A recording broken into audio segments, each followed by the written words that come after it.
menjadi seorang koruptor sebagai pertanggungjawaban moral. Saya mau minta klarifikasi. Ini tanggung jawab siapa? Bapak malu nggak sih? Apakah saya dengar permintaan maaf yang benar?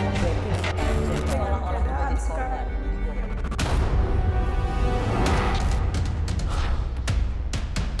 Saya istiqomah, saya justru sekarang lagi memikirkan dengan keras bagaimana kalau dipilih itu, karena tugasnya sangat berat. Saya mengikuti dinamika dan arahan dari partai seperti apa, tentu itu menjadi sementara sikap saya per hari ini. Nama Ridwan Kamil dan Sandiaga Uno kembali muncul sebagai dua nama teratas calon wakil presiden berdasarkan survei terbaru Litbang Kompas. Meski dua teratas, namun faktanya elektabilitas Sandi dan RK justru terus melorot sejak Januari lalu. Berbeda dengan Emil dan Sandi, elektabilitas Menteri BUMN Erick Thohir yang sudah diajukan PAN sebagai calon wakil presiden mengalami kenaikan pesat dari 3,1% pada bulan Januari menjadi 8% di bulan Agustus 2023. Meski nama Sandi sebagai cawapres kerap bertengger di papan atas elektabilitas, tetap saja PDIP belum menjatuhkan pilihan mereka pada kader baru P3 itu sebagai cawapres untuk Ganjar Pranowo. Ranah dari Ibu Ketua Umum dan sampai saat ini belum diputuskan siapa yang akan mendampingi Pak Ganjar Pranowo. Kalau ternyata ya Pak Sandi Uno itu tidak dipilih sebagai cawapres, lalu bagaimana sikap P3 itu? Bahwa di P3 itu jujur saja, yang mendukung Mas Ganjar banyak, yang mendukung Mas Anies juga lumayan banyak, yang mendukung Pak Prabowo juga lumayan banyak. Sama halnya PDI Perjuangan, Gerindra yang kini memiliki Golkar dan PAN sebagai sekutu baru dalam koalisi kebangkitan Indonesia Raya juga belum menentukan siapa sosok wakil untuk Prabowo Subianto. Meski begitu, Ketum PKB Muhaimin Iskandar tetap yakin Prabowo akan menang bila dirinya yang menjadi cawapres. Masih dirayu-rayu supaya bersama PDI Perjuangan. Tapi kita sudah jelaskan, kita sudah bersama Gerindra dan Prabowo. Sehingga Pak Ganjar sabar. Cari teman yang lain dulu. Insya Allah Prabowo presiden kalau wakilnya PKB. Tapi kalau Prabowo tetap maju wakilnya bukan PKB, saya tidak bertanggung jawab. Setuju? Namun harapan Caimin untuk menjadi kandidat terkuat pendamping Prabowo kini semakin kuat dibayang-bayangi kemunculan putra presiden Gibran Rakabuming Raka. Sosok Gibran yang tiba-tiba bak magnet baru di peta Pilpres 2024 ini diibaratkan sebagai purnama politik. Kenapa saya bilang purnama politik Gibran? Karena sosok ini amat menarik dan susah dijelaskan secara teori. Saya melihat pejabat tinggi itu seperti menjadi kepala dinasnya Mas Gibran. Datang bergantian ke Solo, tidak pernah misalnya event ke Bandung yang dekat gitu. Jadi ke Solo itu ngantri. Bahkan bukan hanya pejabat tinggi, bahkan rektor pun datang menawarkan bantuan. Nah ini kekuatan real mahfaktoren. Real kekuatan politik nyata. Saya bilang purnama politik karena saya menganggap Gibran ini bukan matahari. Gibran ini adalah bulan. Kekuatan politiknya terpantur dari sumber lain. Tak kunjung diumumkannya nama cawapres, menurut pakar politik bukan berarti peran mereka adalah penentu kemenangan. Melainkan karena tidak adanya sosok capres yang dominan. Jadi bukan berarti cawapres lebih penting ketimbang capres, tetapi dalam konteks kompetisi elektoral yang sengit, maka cawapres menjadi krusial untuk membungkus kemenangan, terutama lagi di putaran kedua.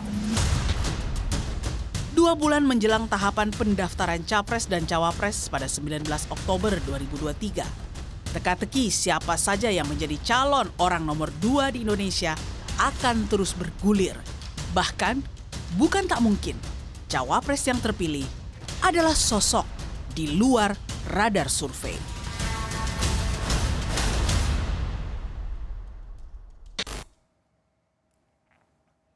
Saya sudah bersama analis politik senior yang juga penulis buku Refleksi Paham Kekuasaan Jawa dalam Indonesia Modern, Bung Fahri Ali.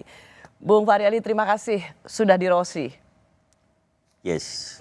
Bung Fahri, Litbang Kompas mengeluarkan hasil survei untuk periode 27 Juli sampai 8 Agustus. Yeah. Apa bacaan Bung Fahri dari temuan Litbang Kompas ini? Pertama ya, secara esensial survei itu snapshot, gitu. Jadi potret sesaat. Dan dalam periode itu? Ya, dan dalam periode itu, gitu.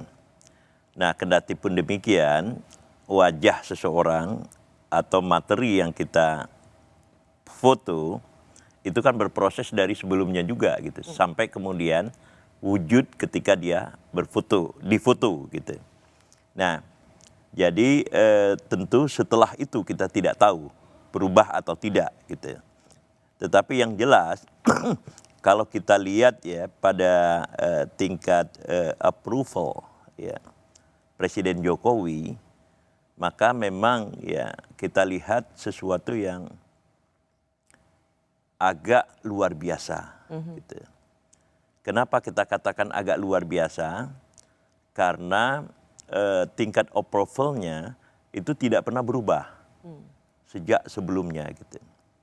Nah, banyak teka-teki ya, di dalam konteks ini tentang Presiden Jokowi itu sendiri. Gitu.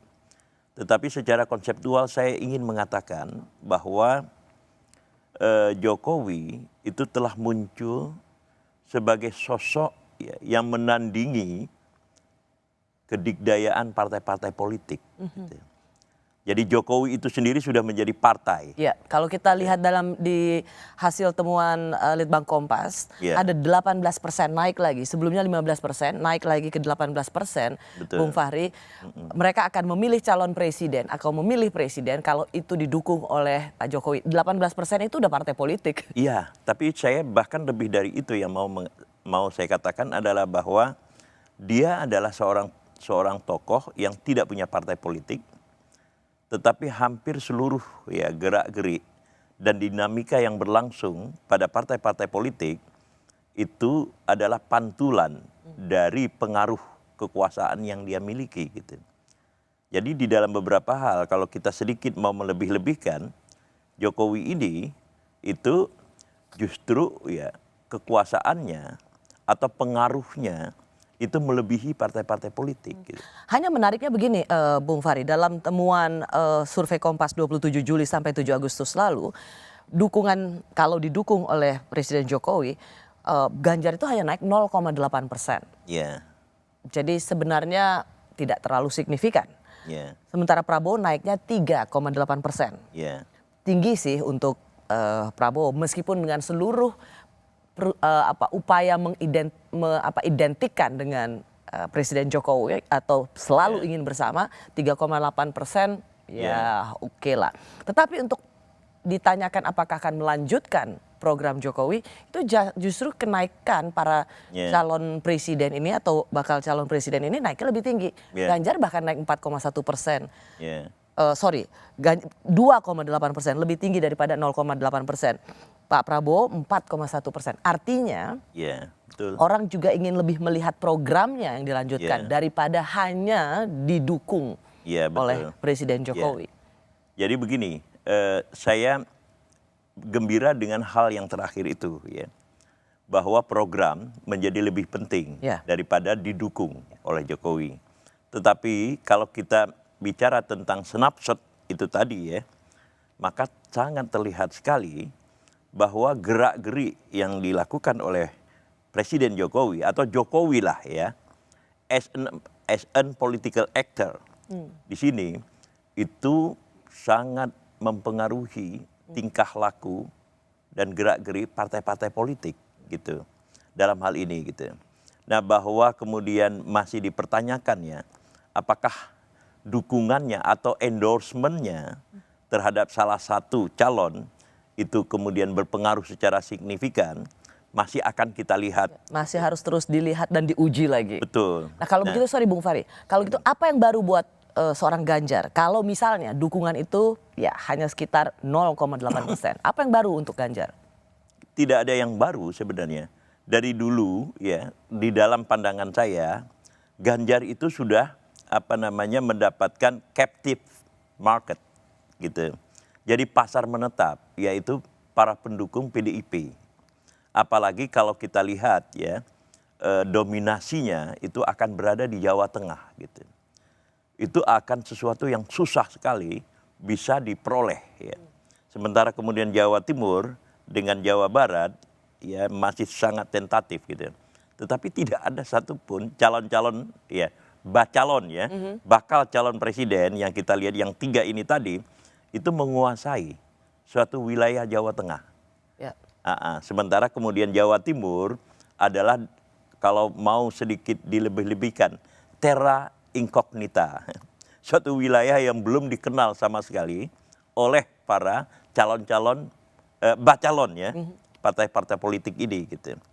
Jadi kalau kita lihat di dalam konteks ini yang relatif diuntungkan justru adalah Ganjar gitu, karena dia captive ya, pasarnya itu captive gitu, yaitu ada di Jawa Tengah gitu. Kalau begitu apa yang baru untuk seorang Prabowo? Prabowo sangat baru gitu. Prabowo begini, kalau saya mau terus terang ya, Prabowo ini kan anak seorang elit gitu. Ayahnya adalah seorang tokoh hebat ya, ekonom besar gitu. Partai ayahnya itu adalah PSI, Partai Sosialis Indonesia, yang di dalam pemilu 1955 itu tidak mendapatkan suara yang signifikan. Kalah sangat jauh, bahkan dengan Partai Komunis Indonesia gitu. Sebagai newcomer ya di dalam konteks ini gitu. Lalu kemudian Prabowo anak elit ya, tentara, keluarganya adalah keluarga konglomerat gitu. Yang kemudian beruntung mendapatkan sokongan dari kalangan Islam kota, di mana mereka tidak punya seorang tokoh satupun untuk diajukan menjadi presiden gitu. Nah pertanyaannya adalah Prabowo yang sudah 2 kali didukung oleh kalangan Islam kota itu tadi sampai dengan 2019 itu suaranya adalah suara yang tetap. Ketika kemudian Prabowo masuk ke dalam pemerintahan, maka dia harus bekerja keras untuk mendapatkan akar pendukung baru. Sebab akar pendukung lamanya 2019 dan 2014 itu dipastikan sekitar 80% tidak lagi mendukung dia. Gitu. Berganti kepada bakal calon presiden Anies Baswedan. Bisa ke Anies Baswedan. Nah, di dalam konteks inilah saya melihat ya survei-survei yang berlangsung sekarang ini. Saya selempang, ini bahasa Betawi ya. Saya selempang itu adalah karena pengaruh Presiden Jokowi, gitu. Jadi endorsement Presiden Jokowi terhadap dia itu berpengaruh, gitu. Yang kedua, yang juga masih merupakan terra incognita itu adalah mereka dari kalangan milenial yang belum menentukan apapun, gitu. Betul. Nah kalau kemudian kalangan milenial ini kemudian melihat Prabowo ya atas endorsement Presiden Jokowi, maka kemungkinan ini adalah akar baru yang muncul yang sama sekali kita tidak perhitungkan sebelumnya gitu. Ya. Bung Fahri, kalau begitu untuk yang mengusung koalisi perubahan bagi seorang Anies Baswedan, apakah kemudian tagline koalisi perubahan itu tetap menjadi relevan karena masih ada undecided voters atau memang harus mengubah tagline itu? Mereka yang harus menjawab ya untuk untuk merubah atau tidak gitu. Tapi jika Bung Fahri mengatakan soal sosok seorang Presiden Jokowi kemudian melanjutkan program bagi yang sangat diametral dengan sosok dan program Presiden Jokowi, mau menang gimana? Itu sesuatu yang sulit untuk mereka lakukan gitu. Karena kemudian mereka ya kalau saya ingin berspekulasi ya, pendukung Anies Baswedan itu sebagian besar itu berasal dari pendukung Prabowo pada tahun 2019 gitu. Nah, kelompok-kelompok ini jelas merupakan ya sebuah kelompok yang menghendaki ada perubahan gitu. Jadi kalau kemudian itu dilepaskan ya, dilekangkan dari Anies Baswedan, maka Anies Baswedan akan kehilangan identitasnya gitu. Kecuali ada perkembangan-perkembangan baru yang mungkin nanti bisa kita diskusikan. Nah, itu ya akan terlihat sekali perubahan yang drastis, tetapi juga dapat endorsement bukan dari Presiden Jokowi, tetapi dari pendukung mantan pendukung Prabowo pada tahun 2019 gitu. Endorsement ini menjadi sangat penting gitu untuk mengesahkan perubahan apa yang Anda sebut tech itu tadi gitu. Perubahan dan perbaikan. Saya tahu kemana arahnya Bung Fahri, yaitu soal bagaimana sekarang sudah disebut Ganjar Pranowo, Anies Baswedan. Kita akan bahas itu. Baik. 3 partai sudah mendahului deklarasi dukung Prabowo sebagai calon presiden. Apa yang akan terjadi pada Golkar, PKB, dan PAN jika calon wakil presidennya bukan kader partai mereka?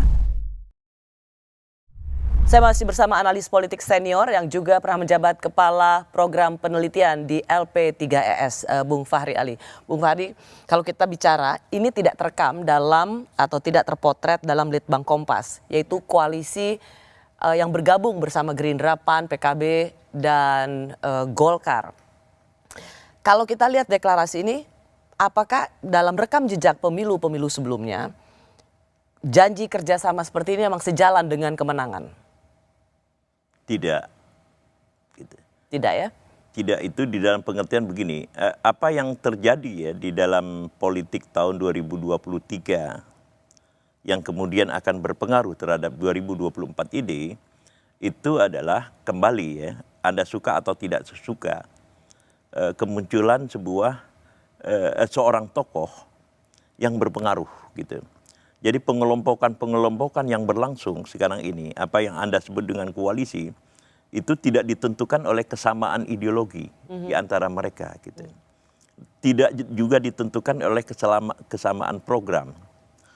Bahkan ya kalau kita lihat misalnya hilangnya koalisi pertama, saya lupa namanya, yang terdiri dari Golkar, KIB ya.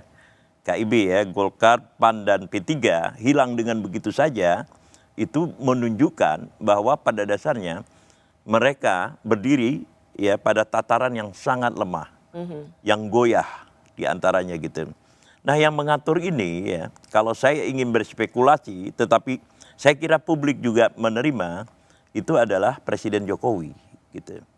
Presiden Jokowi yang kemudian menentukan Anda harus melangkah kemana, Anda harus bergabung kemana, dan seterusnya gitu. Jadi Bung Fahri juga melihat itu terjadi ya, bahwa memang satu-satunya yang tidak diatur oleh Presiden Jokowi itu adalah koalisi dari PDIP gitu. Bung Fahri, meskipun Presiden di pidato kenegaraan loh, 16 Agustus mengatakan saya tidak ada sangkut paut dengan koalisi, saya dibilang lurah mengatur, saya bukan lurah, saya presiden. Ini Bung Fahri termasuk yang ingin atau tidak percaya dengan Presiden Jokowi yang mengatakan nggak ngatur-ngatur koalisi. Saya mau konsisten dengan pendapat saya pada yang sesi pertama tadi, bahwa Jokowi adalah tokoh besar yang pengaruhnya melampaui partai-partai politik gitu. Dan kalau kemudian kita lihat ya dari saya mau mengatakan tingkah laku ya, tetapi lebih baik saya gunakan kata kecenderungan-kecenderungan yang dibuat oleh Presiden Jokowi, termasuk misalnya yang sangat menarik perhatian orang ketika Presiden Jokowi mengundang partai-partai politik seluruhnya. Minus Nasdem. Minus Nasdem, kita melihat memang ya partai-partai politik itu berada di bawah pengaruh Jokowi. Bisa saja Presiden Jokowi tidak mengatakan ya, tetapi sesuai dengan ya paham kekuasaan Jawa yang saya lihat gitu, mereka melihat pada tindakan-tindakan secara simbolis gitu. Melampaui kekuasaan partai politik satu hal, tetapi mengeksekusi kekuasaannya untuk mengatur partai-partai berkoalisi adalah hal berikutnya. Apakah Bung Fahri ini mengatakan dua-duanya ini tidak saja soal kekuasaan melampaui partai politik, tapi juga mengeksekusi kekuasaan itu untuk mengatur koalisi dilakukan oleh Presiden Jokowi? Kalau dia sudah melampaui, berarti dengan mudah kemudian eksekusinya bisa berjalan gitu. Sebenarnya sederhana kalau kita lihat sekarang ini. Coba misalnya begini ya, Anda balik saja membayangkan apa yang terjadi pada politik 2023 sampai kemudian 2024 tanpa Jokowi. Gitu. Itu adalah sebuah pertanyaan yang sulit kita jawab karena kemudian kita melihat ya trace ya political trace ya yang diciptakan oleh Presiden Jokowi menjadi sangat jelas dan tidak bisa dihilangkan gitu. Kenapa misalnya Prabowo mau masuk ke dalam bergabung, pemerintahan, masuk ke dalam pemerintahan dengan mengambil resiko bahwa dia ditinggalkan oleh pengikut tradisional atau pendukung tradisionalnya. Itu harus kita lihat sebagai trace yang sangat besar ya dalam konteks politik di dalam hal ini gitu.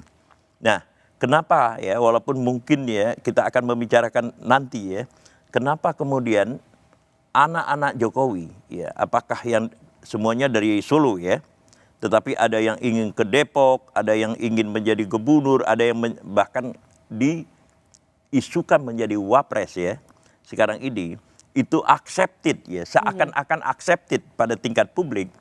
Itu semuanya adalah ya pancaran sinar dari pengaruh politik Jokowi gitu.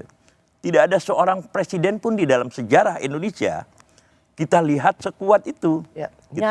nyaris tanpa penolakan yang berarti. Betul. Even Presiden Soekarno yang begitu besar ya pendiri bangsa ini itu tidak menikmati ya kekuasaan yang semacam itu di dalam konteks ya di mana acceptability dia itu diterima hampir tanpa kritik gitu. Presiden Soekarno kita lihat tetap saja terbelah ya dengan kekuatan-kekuatan politik lainnya, terutama dari kalangan oposisi yang kaum modernis ya, apakah itu Masyumi, apakah itu Protestan, apakah itu Katolik, apakah itu PSI, plus kemudian militer gitu. Nah, kalau kita lihat di dalam konteks ini ya, kita balik ke masa 2023-2024, tidak ada fenomena ya pembelahan masyarakat seperti yang dialami oleh Presiden Soekarno pada 1960-an gitu. Nah, jadi di dalam konteks ini apakah Jokowi meminta orang untuk bergabung ya dalam koalisi yang terbaru ya, koalisi Prabowo ya, ditambah dengan PAN plus satu lagi apa? PKB. PAN, Golkar. Golkar. PKB sudah ya di situ. Apakah disuruh atau tidak disuruh ya? Tetapi menurut saya itu adalah interpretasi dari para pemimpin politik ya bahwa inilah yang dimaksudkan oleh Jokowi gitu. Dan mereka dengan sukarela melakukannya tanpa perlawanan berarti. Dan pidato Erlangga Hartarto itu mengatakan bahwa kelanjutan ya dari program-program pemerintahan itu wajib kita lakukan katanya. Di sini ya bukan lagi secara simbolik, secara terang-terangan memperlihatkan kehadiran pengaruh Presiden Jokowi di situ gitu. Ya, dan kemudian ada adik dari Pak Prabowo yang juga menjadi pengurus di Partai Gerindra mengatakan bahwa koalisi ini atas sepengetahuan dan seizin Presiden Jokowi. Bung Fahri, hari Kamis ini tanggal 24 Agustus Litbang Kompas itu PKB naik jadi nomor 3, cukup signifikan, bahkan tertinggi sejak Litbang Kompas mensurvei partai politik per tahun 2015. Apakah ini ini akan dipakai oleh Caimin sebagai bargain menjadi cawapres? Muhaimin memang harus seperti itu terus-menerus dia itu.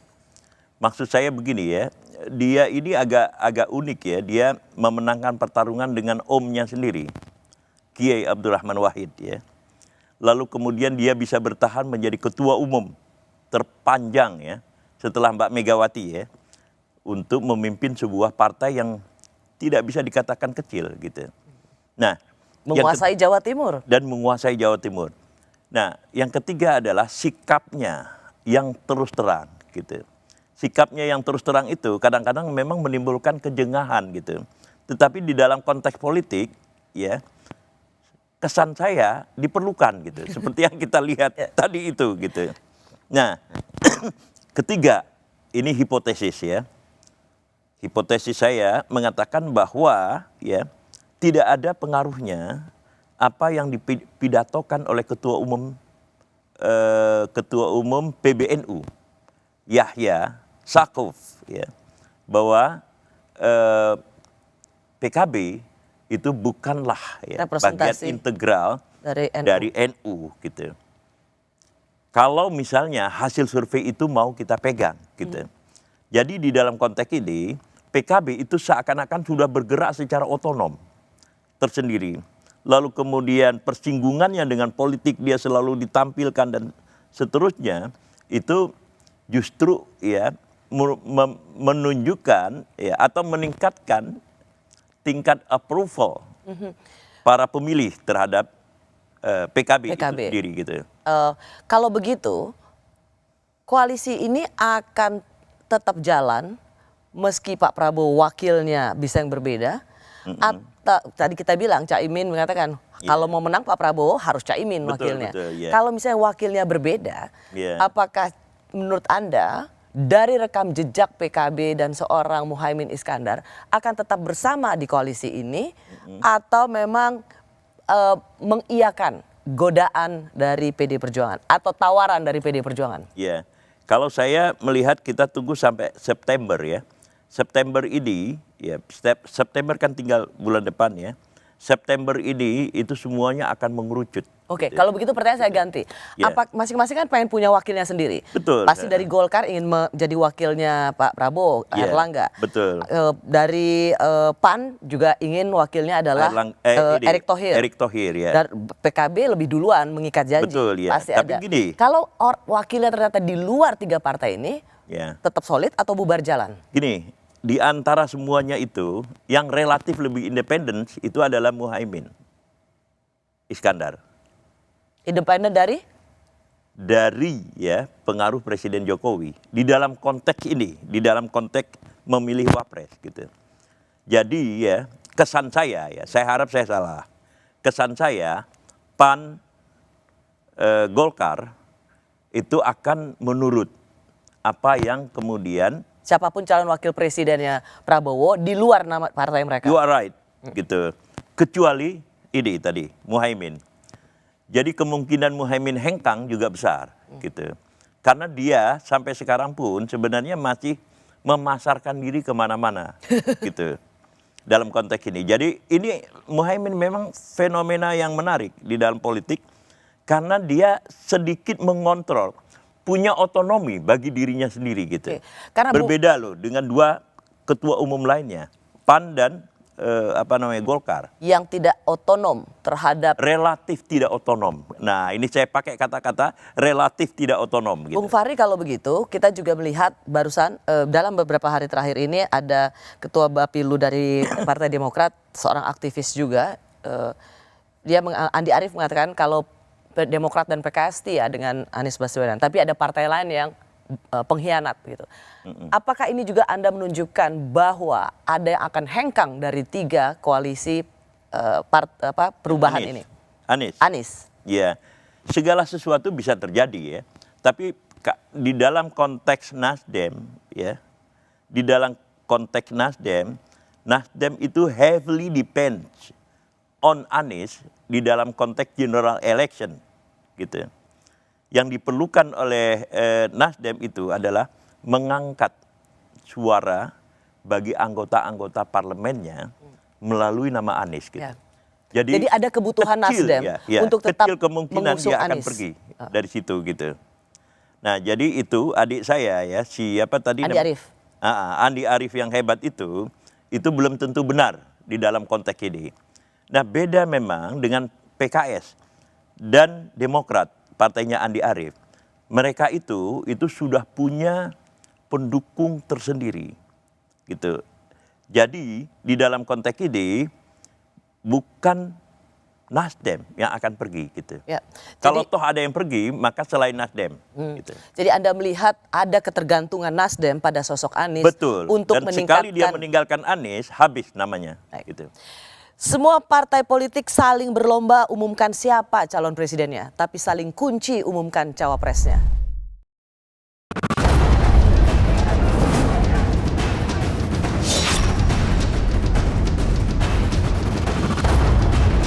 Pilpres 2004 adalah pertama dalam sejarah nasional rakyat dapat memilih presiden dan wakil presidennya secara langsung.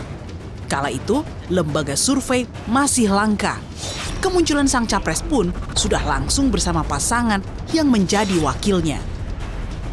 bisa kita pastikan bahwa pada tahun 2004 dan 2009 para kandidat yang bertarung itu semua menggunakan pertimbangan-pertimbangan metodologis dalam menentukan calon yang diusung dan bagaimana menarasikan kampanye mereka sehingga bisa menarik konstituen dan menarik pemilih.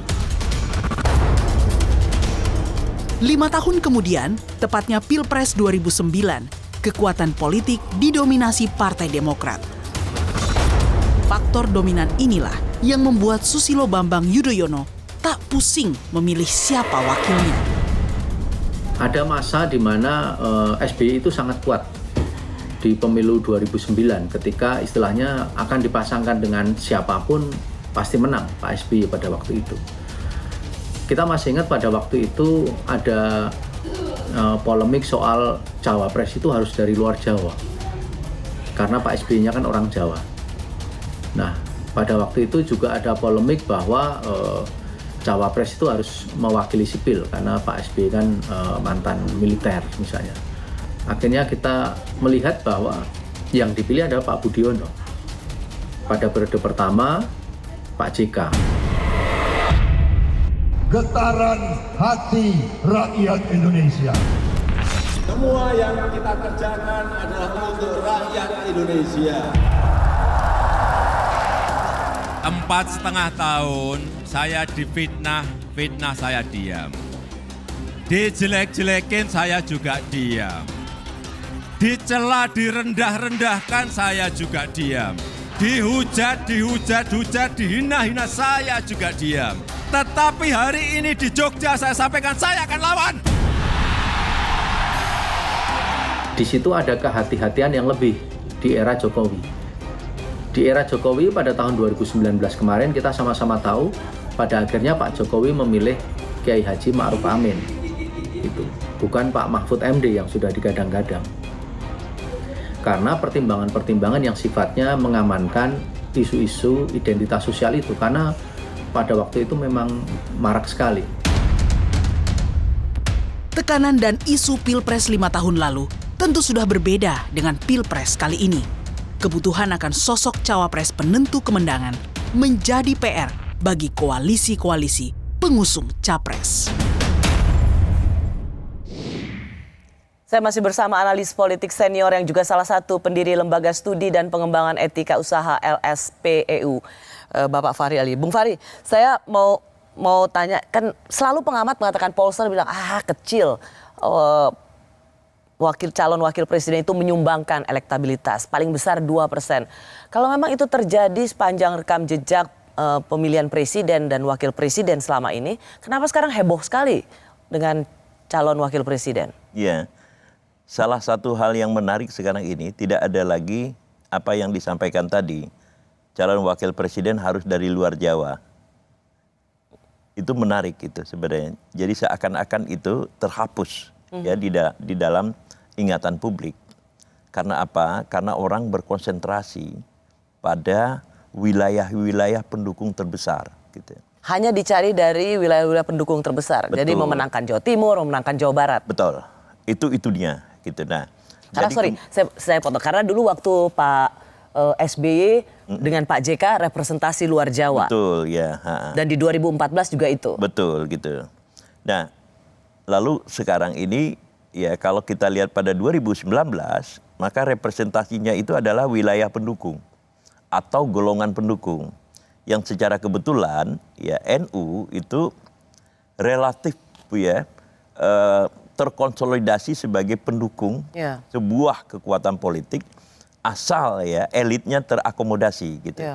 Nah, di dalam konteks ini 2019 seakan-akan itu sebuah watershed ya yang kemudian membuat diskontinuitas tentang gagasan dua wakil presiden dari Jawa dan luar Jawa. Gitu. Ya, tapi kalau belajar dari 2019 kan itu yang ingin dicapai kan supaya mengambil suara pemilih ya itu dia Muslim. Yang saya katakan ya. suara dari NU ya jelas-jelas dari kaum Nahdliyin. Ya, gitu. karena Pak Jokowi seperti tadi dibilang punya label negatif selama kampanye sebagai seseorang yang dianggap punya problem. Nah, sekarang ini kalau sedikit ya bergeser adalah kepada dalam 2 tanda kutip ya biar kereng aja ya di sini penguasa-penguasa daerah gitu. Nah, penguasa-penguasa daerah ini itu ya mempunyai otonomi di daerahnya. Di daerah mereka gitu yang tidak bisa diintervensi dari pusat. Oke, kalau kita bisa mengidentifikasi calon wakil presiden auto menang atau karena baru kali ini dalam pemilihan presiden nama calon wakil presiden itu kemudian menjadi persaingan ketat. Litbang Kompas sendiri untuk pertama kalinya secara khusus ada edisi untuk melihat calon wakil presiden. Kalau kita lihat Ridwan Kamil kemudian sekarang muncul namanya untuk Jawa Barat. Apa ini auto menang juga kalau berpasangan dengan Ridwan Kamil? Siapa yang akan dimenangkan kalau pasangannya Ridwan Kamil? Pokoknya gini, kalau dengan misalnya dalam bahasa saya, dalam istilah saya, ya penguasa Jawa Barat, maka yang diperlukan kemudian oleh pasangan presiden itu memenangkan Jawa Timur. Gitu. Dan ini berarti Ridwan Kamil tidak akan dibutuhkan oleh Pak Prabowo Subianto misalnya. Karena Prabowo Subianto sudah juga cukup menguasai di Jawa Barat. 2019 Pak Jokowi kalah di Jawa Barat. Jadi artinya sosok Ridwan Kamil tidak dibutuhkan untuk seorang Prabowo Subianto. Ya, bisa saja tidak dibutuhkan. Karena kemudian kalau kita lihat di dalam koalisi kan, yang ingin adalah Airlangga kan. Di dalam konteks ini gitu. Nah, jadi artinya kalau bicara soal ini dibutuhkan bagi mereka yang tidak bisa menang atau sulit menang di Jawa Barat. Berarti sosok Ridwan Kamil ini lebih cocok untuk pasangan seperti untuk baca pres seperti Ganjar misalnya. Ganjar, Ganjar atau Anies gitu. Nah, kemungkinan si Ridwan Kamil itu lepas dari Golkar juga sangat besar juga gitu. Kalau sekiranya ada keputusan-keputusan yang konkret dari pihak PDIP, misalnya gitu. Menyandingkan antara Ganjar dan Ridwan Kamil. Gitu. Oke, kalau kita beranjak ke Sandi Uno. Ya, Sandi Uno ini kekuatannya itu kan pada Islam Kota. Oke, gitu. Kalau begitu siapa capres yang bisa, kalau Anies ini, kalau Mas Sandi ini, auto menang untuk capres seperti apa? Sekarang agak susah, ya. Agak susah dilihat. Sebenarnya ya kalau saya mau mengatakan mengambil model 2019 ya kembali kepada Prabowo. Gitu. Prabowo Anies. Kalau mengambil Prabowo 2019, Prabowo Sandi. Prabowo Sandi gitu. Tetapi itu kan menjadi tidak mungkin masa 2 kali ya. Jadi seperti itu gitu. Walaupun ya Prabowo Sandi ini misalnya muncul sekarang ini tanpa Jokowi gitu. Sepanjang ada Jokowi, ya semuanya orang beritu gitu. Tapi kan kali ini tidak ada Jokowi gitu. Tetapi Prabowo Erik juga menarik ya di dalam konteks Jawa Timur gitu. Kalau misalnya penguasa, dalam bahasa saya tadi ya, penguasa Jawa Timur itu tidak diperhitungkan gitu. Jadi meskipun tadi Bung Fahri juga mengatakan Erick Thohir kan sudah juga mencoba sebagai representasi dari NU, yaitu dia menjadi makanya itu yang saya katakan tadi gitu. Kalau Prabowo, mana yang lebih sesungguhnya auto menang atau cawapres yang bisa menjamin menang? Prabowo Erick, Prabowo Muhaimin Iskandar. Gitu. Nah, kalau Muhaimin itu yang teka-tekinya itu begini. Dia bisa memenangkan ya pertarungan politik sepanjang itu masih berkaitan dengan partai. Sepanjang itu masih berkaitan dengan ya penambahan anggota-anggotanya di parlemen gitu. Tetapi begitu kemudian dia menjadi salah satu calon wakil presiden, maka itu menjadi problematik. Kalau misalnya andai kata tidak ada endorsement dari keluarga Kiai Abdurrahman Wahid. Berat ya? Itu yang sangat berat gitu. Dan kalau kita lihat di Jawa Timur, saya suka melakukan perjalanan ke Jawa Timur, selalu saya mendengar seperti itu gitu. Jadi mereka tidak menolak PKB-nya gitu. Tapi Caiminnya? Mereka kemudian mendukung ya Muhaimin Iskandar sepanjang dia masih bergerak pada koridor sebagai pemimpin partai politik gitu. Di dalam konteks ini gitu. Jadi sorry ya Muhaimin ya, saya katakan ini mudah-mudahan saya salah gitu. Jadi sebagai cawapres, seorang Muhaimin Iskandar dia hanya akan merepresentasikan PKB, tapi kemudian dia tidak akan mendapat dukungan dari Gus Durian begitu kira-kira ya. Dan itu sepanjang Kiai Abdurrahman Wahid ya sebenarnya di dalam posisi yang strategis semacam itu agak susah gitu. Sepanjang itu bicara tentang Kiai Abdurrahman Wahid, maka Caimin itu secara keseluruhan adalah NU. Let's Ada say, ingat misalnya. Sorry, Bung Korea, saya mau cepat ini. Ya silakan. Caimin out. Ya, boleh. Erick Thohir atau Hovifah? Gitu. Itu dia. Saya katakan ada Yeni, ada Khafifah di dalam konteks ini gitu. Jadi saya bukan konsultan ya, tetapi saya sarankan kepada mereka pilihlah di antara dua ini siapa saja calon presidennya gitu. Siapapun calon presidennya, Anda lebih melihat untuk menguasai Jawa Timur atau memenangkan Jawa Timur, Hovifah atau Yeni Wahid. Betul. Itu yang yang bisa kita lihat ya sekarang ini gitu. Tentu ya tokoh-tokoh muda itu tetap muncul gitu. Siapa yang lebih membutuhkan menang di Jawa Timur? Prabowo atau Ganjar? Dua-duanya. Karena memang Jawa Timur ini masih dalam perebutan. Itu tadi yang saya katakan terra incognita. Kalau begitu, mengapa nama Ridwan Kamil tadi Anda mengatakan juga dibutuhkan oleh Ganjar yang kuat di Jawa Tengah sehingga perlu Jawa Barat? Betul. Kalau kemudian ada gabungan semacam itu, ya relatif lebih aman gitu.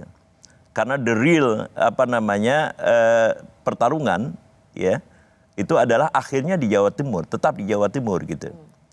Tidak ada, ini dia kelemahannya adalah tidak ada tokoh yang menguasai dua wilayah itu, Jawa Tengah dengan Jawa Timur sekaligus sekarang ini gitu. Jadi kalau misalnya menguasai Jawa Tengah, mengambil orang yang dianggap menang Jawa Barat, bisa kehilangan Jawa Timur.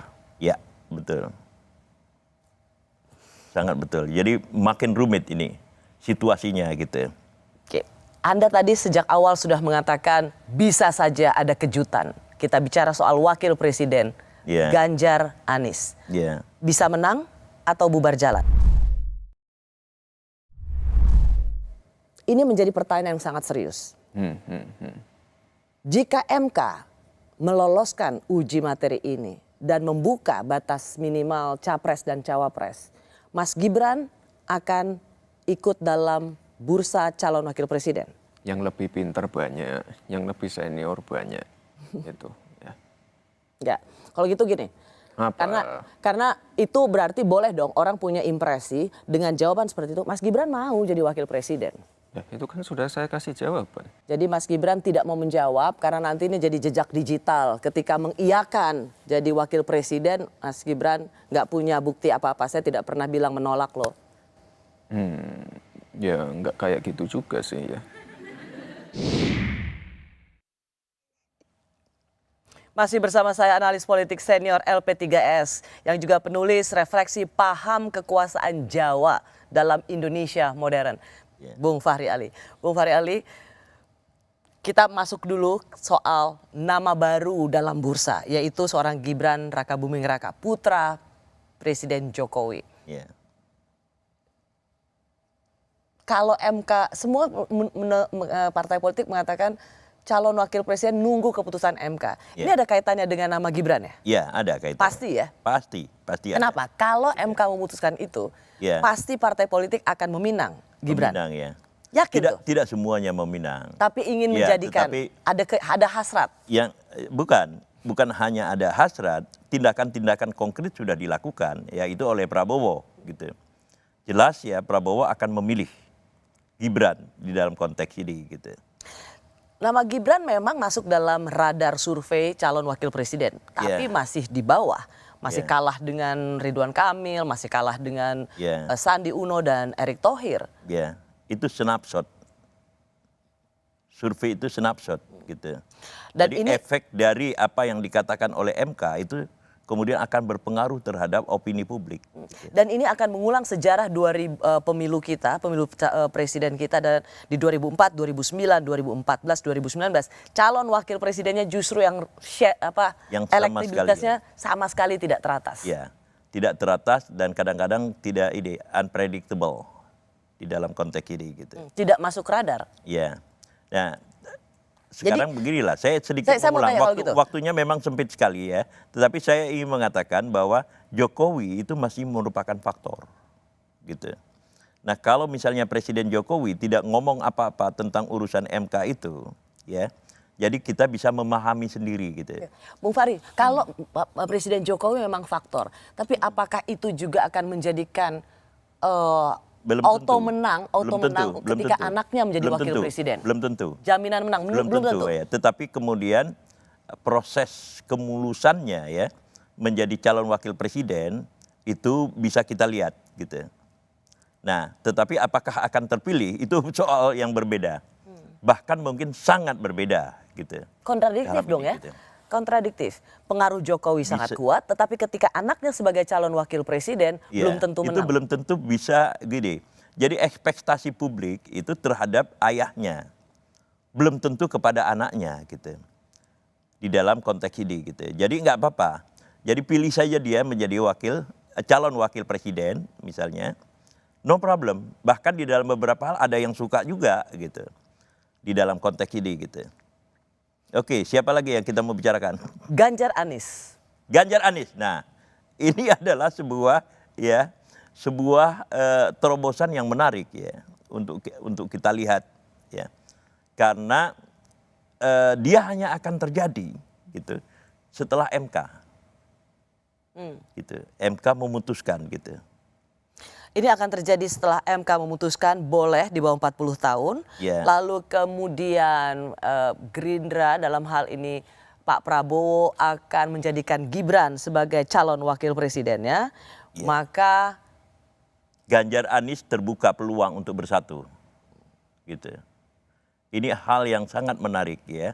Menarik saya katakan, silakan dulu, Anda dulu, berapa menit lagi ya? Litbang Kompas melihat bahwa antara pemilih Anies dengan pemilih Ganjar itu sangat diametral. Betul. Ketika mereka disatukan, ini jaminan menang atau jaminan bubar jalan di akar rumput? Ada sesuatu ya, faktor lain gitu. Faktor kemunculan Gibran itu akan membuat ya pergeseran persepsi politik gitu. Nah, soal momentum ya dimanapun juga di dalam konteks politik itu menjadi sangat penting gitu. Momentum yang menjadi perhatian ya publik secara besar-besaran gitu. Walaupun buat saya tetap artificial ya di dalam konteks ini. Tapi Anda nggak usah tanya lagi apa maksudnya artificial ya. Yang jelas ya keputusan MK itu nanti ya adalah ledakan gitu.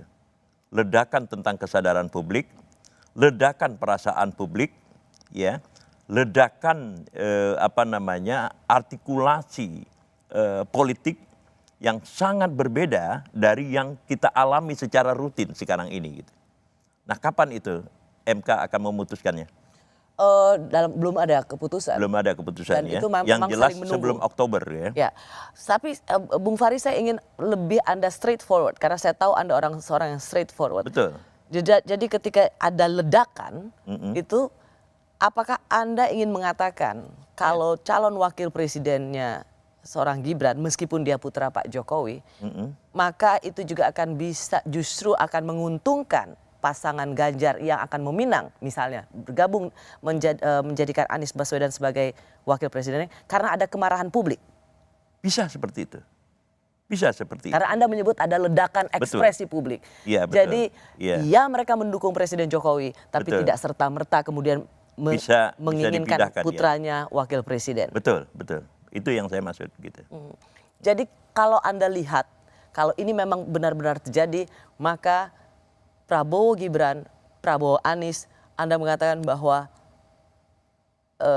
saya revisi. Jika MK merevisi umur boleh di bawah 40 tahun, maka Prabowo Gibran berhadapan dengan Ganjar Anies. Anda mengatakan jaminan menangnya adalah wapresnya Anies untuk Ganjar Pranowo. Bisa terjadi seperti itu, bisa terjadi. Makanya saya katakan sangat tergantung dari itu tadi gitu. Dan ini memang tidak ada presidennya ya. Ketika kemudian momentum politik ya terhadap perubahan itu ditentukan oleh sebuah keputusan hukum tata negara gitu. Anda sendiri tetap masih yakin 2 capres atau 3 pasangan capres? For the time being masih 3 gitu. Kecuali itu tadi itu keputusan MK. Gitu. Begitu ada keputusan MK, Anda dan kalau Gibran dipasangkan loh ya. Kalau misalnya pengurangan umur ya, penurunan umur bisa disahkan oleh MK, itu yang kemudian saya katakan akan ada ledakan ya di dalam konteks ini. Gitu. Baik, Bung Fahri Ali, terima kasih untuk semua perspektif politik Anda. Saya rasa Anda harus mencetak ulang buku Anda yang paling Anda sukai, yaitu Refleksi Paham Kekuasaan Jawa dalam Indonesia Modern. Harus diterbitkan ulang. Insya Allah. Terima kasih, Bung Fahri Ali. Terima kasih juga bagi Anda yang sudah menyaksikan Rosi. Kita jumpa lagi Kamis depan, tetaplah di Kompas TV, independen terpercaya.